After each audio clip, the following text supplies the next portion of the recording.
All right. So there's 3.7 million videos uploaded to YouTube every single day. Now, compared to 2014, there was 2.2 million videos posted per day. And if you're thinking about starting a YouTube channel, you might ask yourself, like, hey, man, is it even worth it to start posting on YouTube? Is it too late?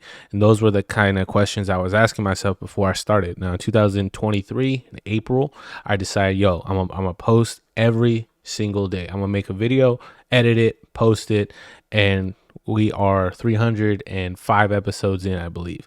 So we have made it this far, and I'm gonna tell you guys what I've learned throughout that process from day one all the way to now. So day one, still didn't know what to say on camera, kind of just like, okay, I'm gonna do this, I'm gonna just say whatever. I didn't have any ideas, no hooks, no structure to anything, but I started. I feel like that was the main thing that I'm very thankful for, is starting. And we started recording our daily progress, not only with YouTube videos, but with starting Brazilian Jiu Jitsu. And with Brazilian Jiu Jitsu, it was the same thing. We just started. We're hopping into it. We don't know anything. And I'm not going to say I know anything now, but from back then, I would say that we have made some improvements. I'm not going to lie.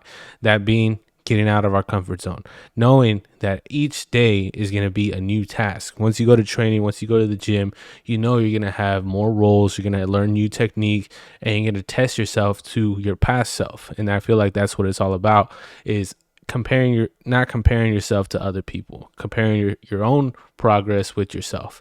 And I've made an analogy like this before, but like whenever you play Mario Kart and you have your record time, you're able to kind of go against your shadow or your invisible self, that little see-through one, and you try to beat that one. You don't look around what's next to you. You see what you have right in front of you and you attack it. So what I've learned is just like going through previous videos, looking through previous jujitsu roles and making subtle adjustments, and not overstimulating myself, being like, oh, I have to be here, I have to do this by this certain time. It's really about taking each day as a challenge. And that's something that I feel like has helped me develop a ton, just because I was not comfortable with getting out of my comfort zone. I would rather just stay in the same spot, not have to test myself, not have to see where I'm at, because I don't want to see a negative outcome. Overall, that's helped me a ton, bro. Like every day, I think my brother made an analogy. Is like whenever you guys go on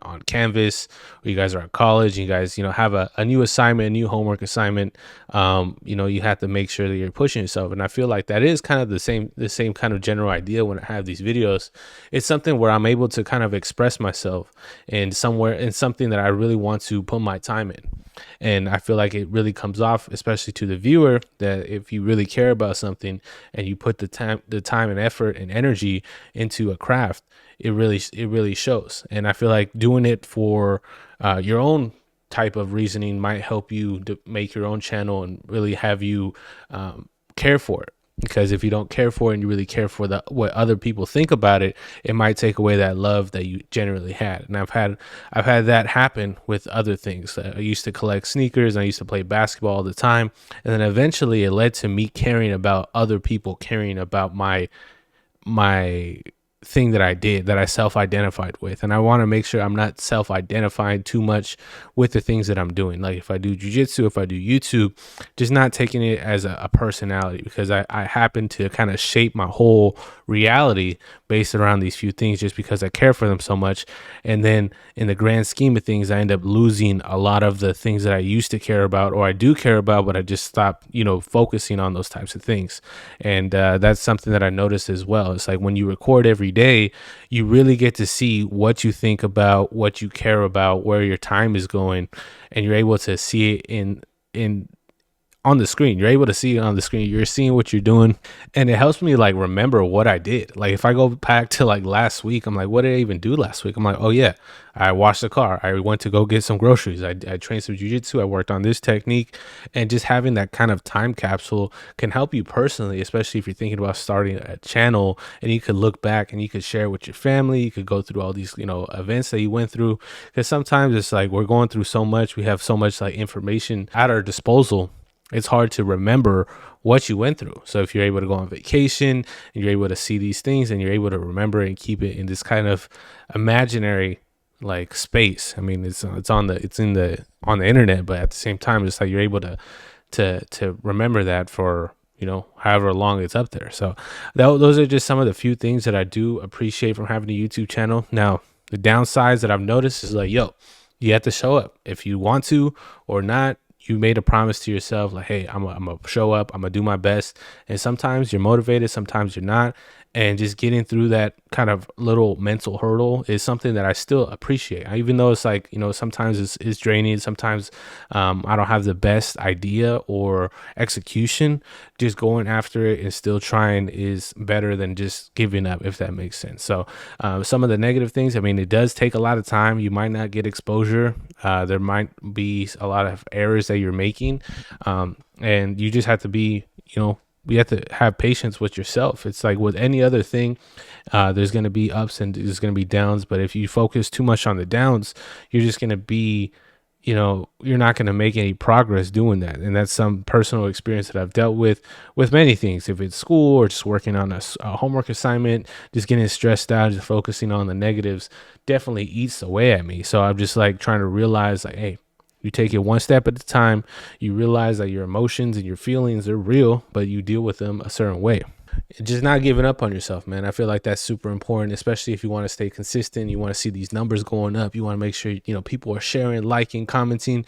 And if they're not doing that, not having kind of a negative mindset towards those things, because like I said in the beginning of the video, there's 3.7 million videos posted up every single day. Now that's a lot of hours, that's a lot of watch time, that's a lot of attention being spent.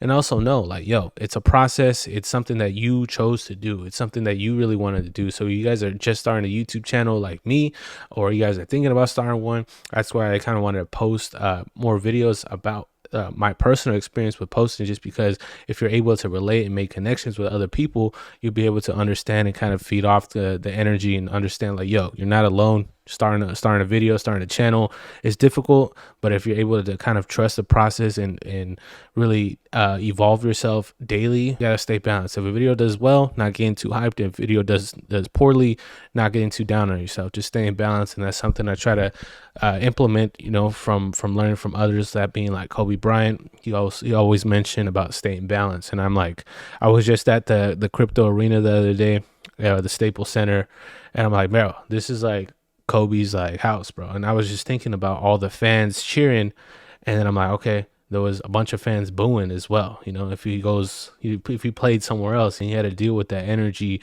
of, you know, everybody being super excited, other people, you know, shouting boos and swearing at him. So it's just like having that balance no matter what you feel. And I feel like that has helped me just get up every day, get after it, and kind of test myself, and then realize, like, yo, okay, it's gonna be a long time to really see see what I'm reaping, but I'm just making sure that I'm sowing, and I make sure that I'm sowing and sowing and sowing and sowing, and understanding myself and actually taking a look and time to reflect on the videos that I produce. Want to make sure that I enjoy them, and I hope you guys enjoy them as well. Now, this is the last rest day that I have, so we're going to get back to our jiu-jitsu training. I just wanted to talk to you guys about my own personal YouTube journey that we have been going through, and I appreciate you guys if you guys stuck from the beginning or whenever you guys tuned in. Just going to keep on, you know, talking about my thoughts and reflections on this, so I hope you guys enjoy. Don't forget to leave a like, subscribe, and stay tuned for more. Hope you guys enjoy. Let's go. Peace.